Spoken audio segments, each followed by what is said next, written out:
A Ucrânia acabou de levar a guerra direto ao coração da Rússia, atingindo Moscou com força em um dos maiores ataques à capital do país desde o início do conflito. Apesar de cercar a cidade com um anel de radares e sistemas de defesa aérea, o Kremlin pareceu ser pego de surpresa por esse ataque.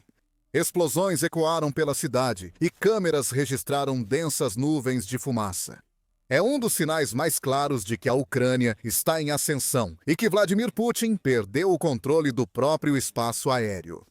O incidente ocorreu na noite de 26 para 27 de outubro, quando enxames de drones ucranianos cruzaram a fronteira, rumo à região de Moscou e outras áreas do oeste da Rússia. O Ministério da Defesa da Rússia informou ter interceptado 193 drones, sendo 40 na região de Moscou. O Ministério informou ainda que 34 desses drones iam direto para a capital quando foram abatidos.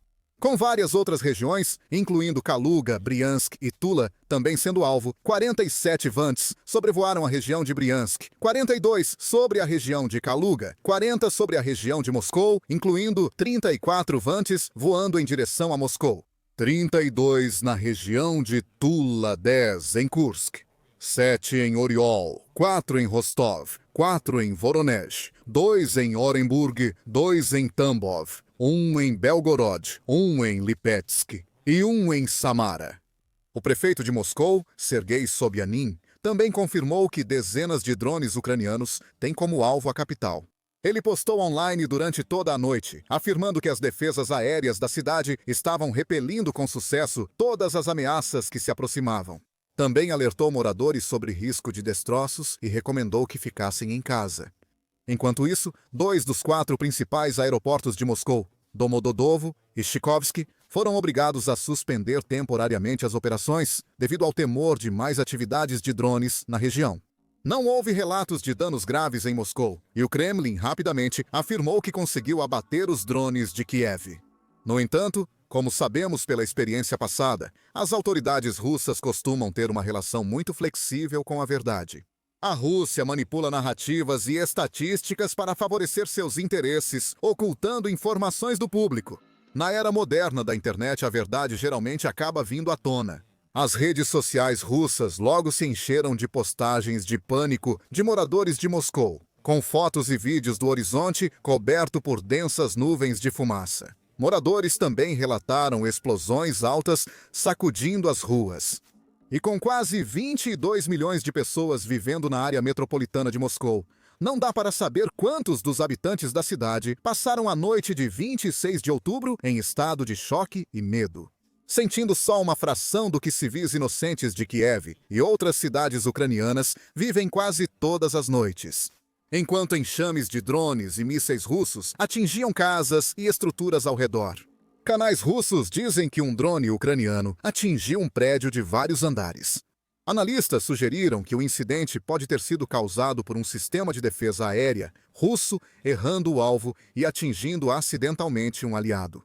Pode parecer ridículo, mas não seria a primeira vez que as defesas aéreas da Rússia cometem esse erro. Há apenas uma semana, no início de outubro, ocorreu outro grave erro de fogo amigo. Um sistema de defesa aérea, Panzer S-1 da Rússia, lançou míssil para interceptar drones ucranianos na região. O míssil russo errou o alvo e foi registrado por câmeras, fazendo um arco antes de atingir um bloco de apartamentos, causando uma grande explosão que iluminou o céu noturno antes de densas nuvens de fumaça saírem do prédio. Em 2023, um caça russo Su-34 lançou acidentalmente uma bomba sobre Belgorod, cidade russa a cerca de 40 quilômetros da fronteira com a Ucrânia. A explosão subsequente deixou 3 pessoas feridas e também danificou várias casas e veículos. A Rússia tem histórico de atingir acidentalmente seu próprio povo e infraestrutura. E em uma cidade como Moscou, que é tão densamente povoada, com tantos prédios altos por toda parte, não seria nada surpreendente se um míssil de defesa aérea errasse acidentalmente o alvo e, em vez disso, colidisse com um prédio próximo. De qualquer forma, apesar das alegações do Kremlin de que o ataque foi totalmente frustrado, está claro que pelo menos algum tipo de dano foi causado em certas áreas da cidade. Repórteres da agência de notícias independente Astra conseguiram até localizar o exato local de onde algumas das densas nuvens de fumaça estavam subindo para o ar. Fumaça é vista perto da vila de Kominarka, em Moscou, após explosões. A Astra geolocalizou fotos de testemunhas. Na noite de 27 de outubro, drones foram abatidos na região de Moscou, segundo o prefeito. Moradores relataram explosões em diversas cidades da região de Moscou, até mesmo na capital. Em Kominaka, parte de Moscou, fumaça era visível após as explosões. Segundo fotos de testemunhas oculares, Astra fez a geolocalização. As imagens, elas foram realmente feitas em Kominaka, com fumaça visível na área arborizada ao lado da Prioktorovany Drive. Astra também conseguiu obter evidências de um incêndio em outro local da região de Moscou. Depósito de óleo pegou fogo em Sepukov, Moscou. Incêndio foi extinto, mas a causa ainda é desconhecida. Em 26 de outubro à noite, um incêndio atingiu o depósito de óleo de Sapukov, na rua Novoselky, segundo análise da Astra com imagens de testemunhas. A administração de Sapukov informou à mídia que um caminhão-tanque vazio pegou fogo, mas o incêndio foi rapidamente controlado e sem causa relatada. Apesar do incêndio não ter ligação oficial com o ataque de drones, é provável que esteja relacionado, já que um caminhão-tanque pegou fogo. A Ucrânia tem adotado o hábito, nas últimas semanas e meses, de atacar locais e infraestruturas relacionados a combustível e petróleo em seus ataques de drones de longo alcance contra a Rússia. Autoridades locais minimizaram o incidente, dizendo que o incêndio foi logo controlado e que o caminhão-tanque estava vazio durante o ataque. No entanto, como acontece com todos os relatos oficiais russos, é recomendável encarar este com bastante ceticismo. O Kremlin costuma mentir e distorcer a verdade para favorecer sua agenda. Outras regiões também tiveram incidentes, todos relatados pela Astra e outros veículos. Em Luhansk ocupada, as forças armadas da Ucrânia atingiram 2 depósitos de petróleo, confirmados pelas autoridades locais. O ataque danificou prédios administrativos e caminhões de combustível. Os funcionários foram prontamente evacuados e não houve feridos, disse Andrei Alexeyev, vice-ministro de Combustível, Energia e Indústria do Carvão da República Popular de Lugansk. Na região de Kursk, Rússia, um incêndio começou perto de uma subestação e um drone ucraniano atacou Rilsk esta noite. O ataque provocou um incêndio nas dependências de uma casa localizada próxima a uma subestação. Bombeiros apagaram o incêndio, informou o governador de Kursk, Alexander Kinstein.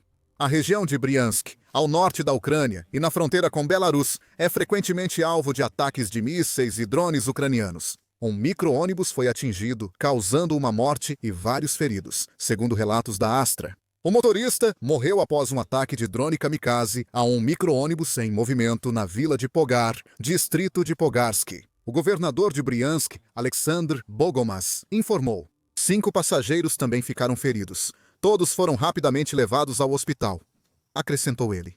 A Ucrânia geralmente ataca alvos militares ou infraestrutura valiosa na Rússia.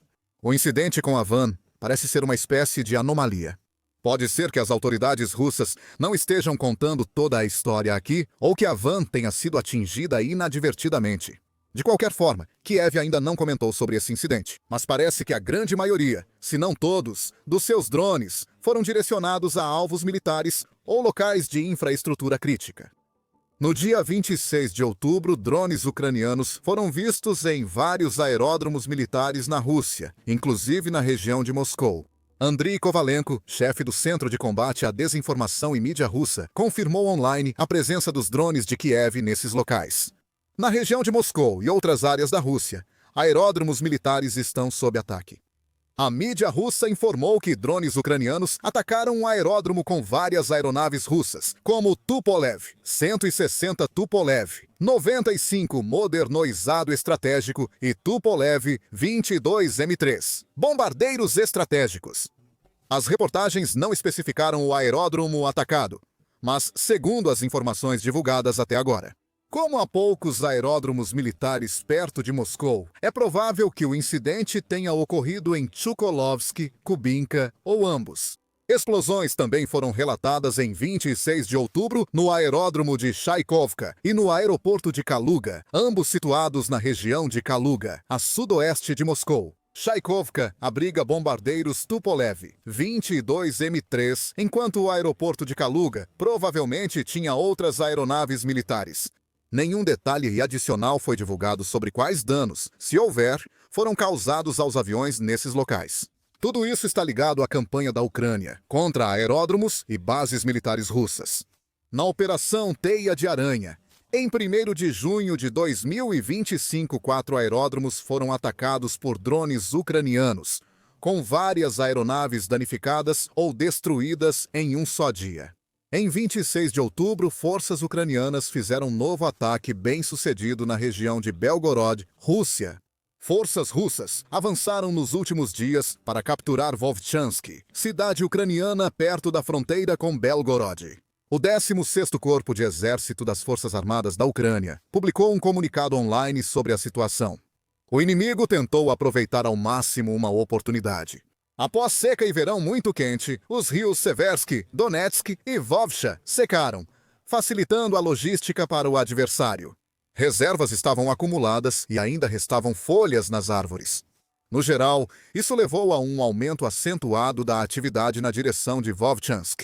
Assim, as tropas do Kremlin pareciam confiantes em uma vitória esmagadora na região. Vladimir Putin foi informado em 26 de outubro que suas tropas já ocupavam cerca de 70% de Vovchansk. Infelizmente para essas tropas russas, as forças ucranianas planejavam a contra-operação ideal. Na noite de 26 de outubro, eles atacaram a barragem de Belgorod com drones, causando vazamento imediato, inundando abrigos russos, cortando linhas de suprimento e deixando tropas do Kremlin em risco de serem levadas pela água. Robert Madyar-Brovdi, comandante das forças de sistemas não tripulados do 16º Corpo de Exército da Ucrânia, divulgou online notícias e imagens do ataque à barragem. O reservatório de Belgorod rachou hoje, e desde o ataque, o nível da água caiu 100 centímetros.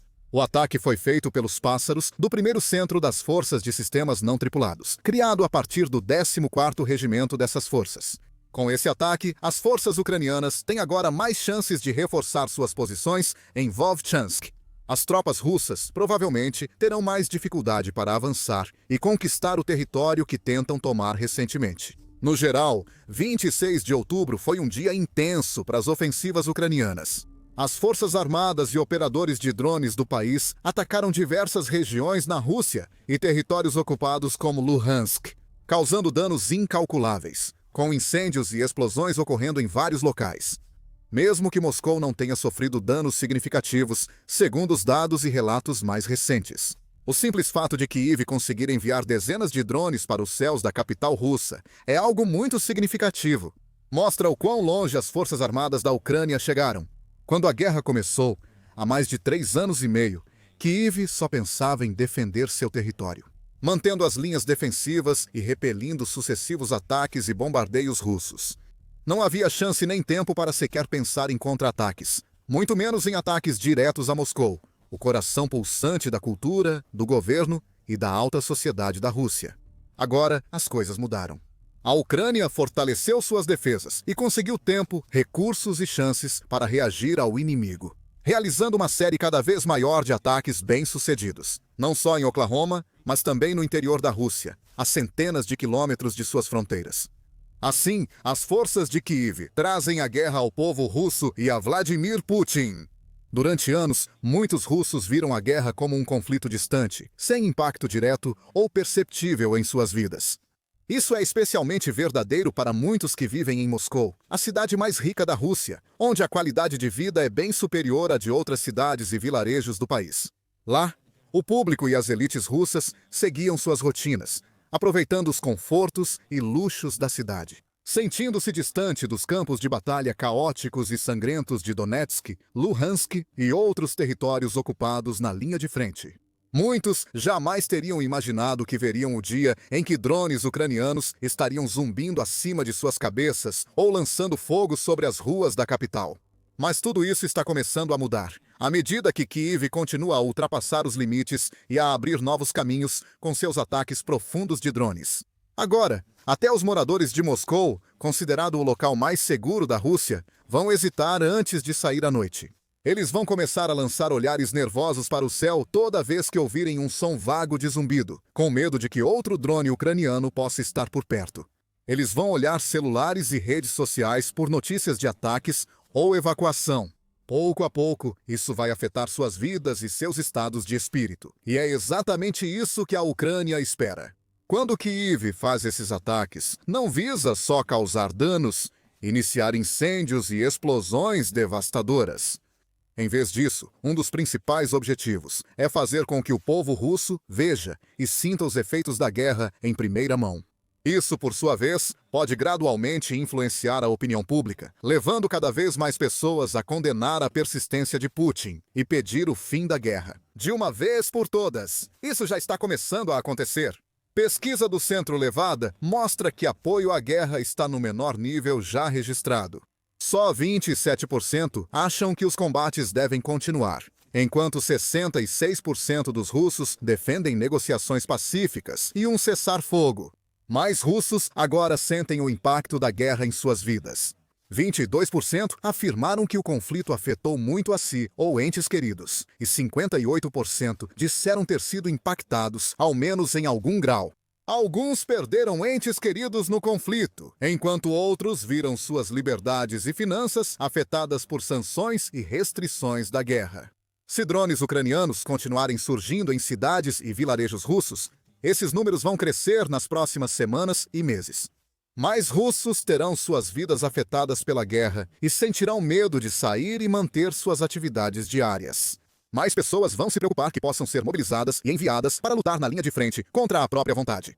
E mais pessoas vão sentir um crescente sentimento de raiva e ressentimento pelo homem que começou toda essa loucura, e pelo homem que ainda, por enquanto, tem o poder de acabar com isso. Vladimir Putin em pessoa. Embora talvez não se preocupe com o russo comum, ele se importa com o poder. Ele sabe que precisa do apoio de boa parte da população para manter o poder. Mas o clima nacional está começando a azedar à medida que a economia enfraquece e milhões de russos ficam cansados e exaustos de uma guerra que parece não ter fim. Com Moscou sob ameaça, fumaça no céu e caminhonetes com guardas armados apontando metralhadoras para cima. Fora dos portões do Kremlin, o presidente russo nunca pareceu tão fraco. Veja neste vídeo como o Kremlin tentou forjar uma grande vitória na Ucrânia para convencer a si mesmo e ao mundo de que estava vencendo a guerra, refletindo o desespero crescente de Putin. Ou assista a este vídeo para uma análise de como o colapso econômico da Rússia deixou Putin sem saída, com apenas miséria no horizonte. Não se esqueça de se inscrever no nosso canal também. Assim, você pode se manter informado e atualizado sobre todas as últimas notícias e acontecimentos da guerra entre Rússia e Ucrânia e de outros conflitos importantes ao redor do mundo. E obrigado por assistir.